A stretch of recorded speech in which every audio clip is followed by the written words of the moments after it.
Finally Diwali तो गुजर गई, लेकिन टीम इंडिया के लिए अच्छी खबर आई आज।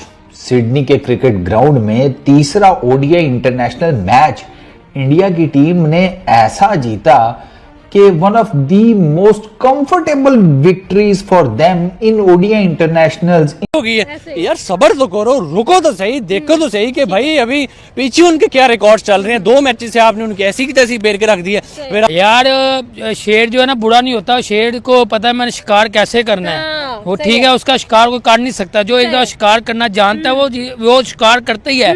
इतनी सी बात थी। वैसे जब हो जाता है ना, जब नहीं हो रहा होता कोई काम तो ऐसा लगता है यार बड़ा मुश्किल है, और जब हो जाता तो लगता है कि बस इतनी सी तो बात थी, किस चीज का इंतजार था। वैसे तसल्ली हो गई, निकालना है। ये नॉन कमिटल है तो कमिटल क्या होता है, 121 एंड 70 रिस्पेक्टिवली। अगर ये नॉन कमिटल है तो फिर कमिटल होता क्या है? मेरे ख्याल से सबसे पहले तो इस बात का सवाल का जवाब चाहिए होगा। इनसाइड ऑस्ट्रेलिया और विराट और रोहित के फैंस, हाय क्या बात है। अरे अरे शर्मा कहे रहे हैं, देखो मुंह उधर कर लिया। अरे आज तुम्हारा तो दिन है भाई, है मतलब आज तो मैं कहता हूँ पटाखे तो तुम लोगों को आज फोड़ने चाहिए हैं। अगर कोई बचे कुचे पड़े हुए हैं तो मतलब रोहित का 100 आउटस्टैंडिंग, विराट की 50, 170 रन की पार्टनरशिप, 9 विकेटों से टीम इंडिया को मैच जितवा दिया। Rohit man of the match, player of the series. और कैसे तरसा के मारा है भाई। उनको समझ ही नहीं आ रही थी कि भाई हम इनको आउट करें तो करें कैसे। रोहित शर्मा अंदर से चिल करके खेल रहे हैं, एक दूसरे के स्माइल पास कर रहे हैं, एक दूसरे को जपियां डाल रहे हैं। उसको जो विराट को किंग नहीं कहते हम, किंग उसे इससे खिताब। जय हिंद दोस्तों, जिस तरीके से रोहित शर्मा और विराट कोहली ने अपने क्रिटिक्स को, जो लोग विराट कोहली और रोहित शर्मा को कह रहे थे कि भाई इनमें अब क्रिकेट नहीं बाकी है, उनको जवाब दे दिया। और पाकिस्तानी मीडिया में भी काफ़ी ज़्यादा पैनिक का माहौल है। लेकिन दोस्तों, as a cricket fan Indian cricket team को आगे जाते हुए हम देखना चाहते हैं। पर जिस तरीके से 2 इनिंग में विराट कोहली खास करके जो फ्लॉप हुए, डक पे आउट हुए, इसके बाद जिस तरीके से उन्होंने कम बैक किया वो रिमार्केबल। पर इन द एंड सीरीज़ तो हम हार गए ना। अगर हम देखें तो ऑस्ट्रेलिया में हमने सीरीज़ जाके कब जीती?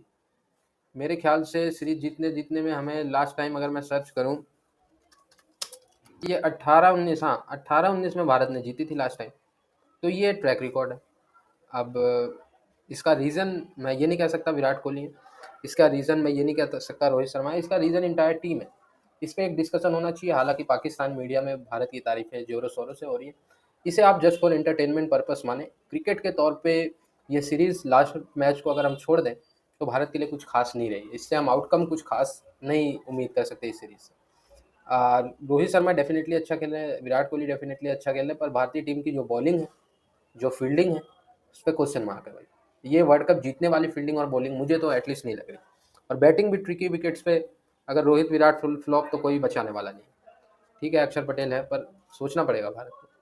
लेकिन आज बड़ा कुछ अनोखा देखने को नहीं मिला। विंटेज रोहित और विराट आपको देखने को मिले। और जिस तरह मैंने बोला, अगर ये वाकई नॉन कमिटल है तो कमिटल फिर होता क्या है? 2027 के ओडीआई की वर्ल्ड कप की रेस में रोहित और विराट 2 ओडीआई खेल के जहां अपनी रेस खोते जा रहे थे और लोग कह रहे थे कि बस कर दो, इनसे आगे अब बियॉन्ड देखना पड़ेगा। आज शायद सबके नैरेटिव नलिफाइड हो जाएंगे, क्योंकि आज आपको विराट और रोहित इन प्रोसेस दिखे। गेम टाइम की अहमियत कुछ और नहीं होती। आप जितना नेट्स में टाइम स्पेंड करें, गेम टाइम बड़ा प्रेशियस होता है। जितना गेम टाइम विराट और रोहित ने 2 ओडीआईज में गुजारा, वो इनफ था कि तीसरे ओडीआई में नॉर्मलेंसी रिज्यूम हो जाएगी। विराट और रोहित आपको वही करते हुए दिखाएंगे जो पिछले 15-16 सालों से वो इंडिया के लिए कर रहे हैं। इसी तरीके से कर रहे हैं।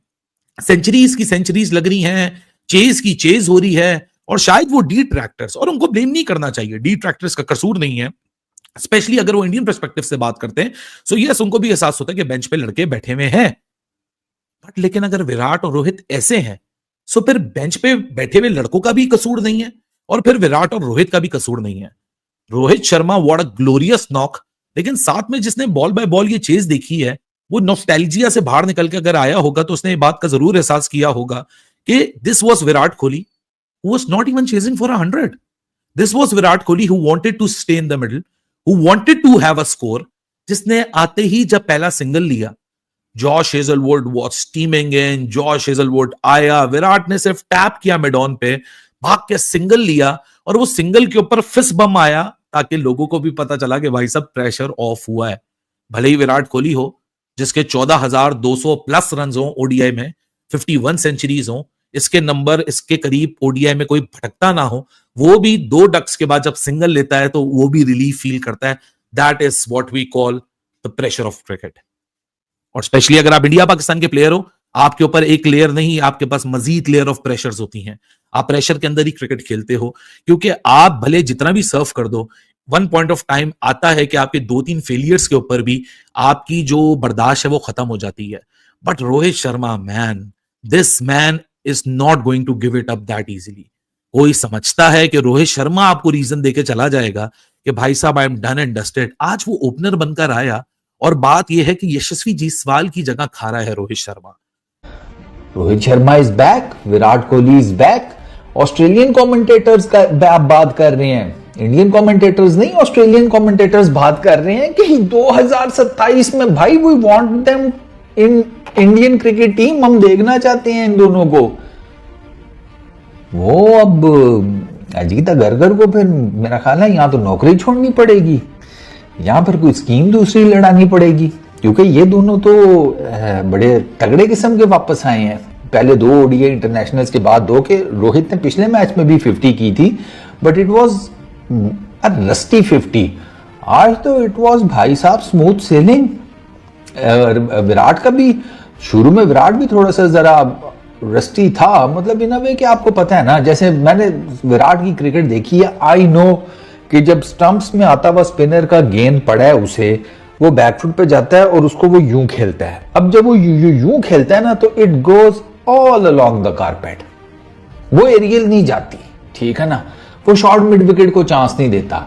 आज जब उसने जैम्पा के अगेंस्ट वो शॉट खेलने की कोशिश की, वो थोड़ी सी एरियल गई है, it means he was rusty. Zampa की एक गेंद विराट सीधे बल्ले के साथ खेलना चाहता था, वो उसका इनसाइड एज लग के लेग साइड पे चली गई तो कि सिंगल हो गया था।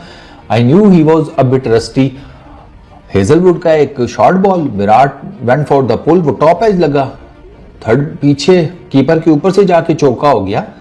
वो क्लियर कट शो कर रहा था कि थोड़ा सा विराट रस्ती था, लेकिन फिर आहिस्ता आहिस्ता करके ना उसका भी, जिसे कहते हैं ना, बल्ले में से तेल निकला और पूरी ऑस्ट्रेलियन टीम को लगा। फिर जैसे मिच स्टार को उसने जो एक स्ट्रेट ड्राइव मारी है, ओहो हो, ठीक है, कहां से शुरू करें? शुरू से चलो बताते हैं तुम्हें। आज तो भाई साहब, आज तो गौतम गंभीर ने पक्की थाली पकड़ी होगी ड्रेसिंग रूम में फर्स्ट इनिंग्स के बाद। पता ही है तुम लोगों को किस बारे में मैं बात कर रहा हूं, हैं?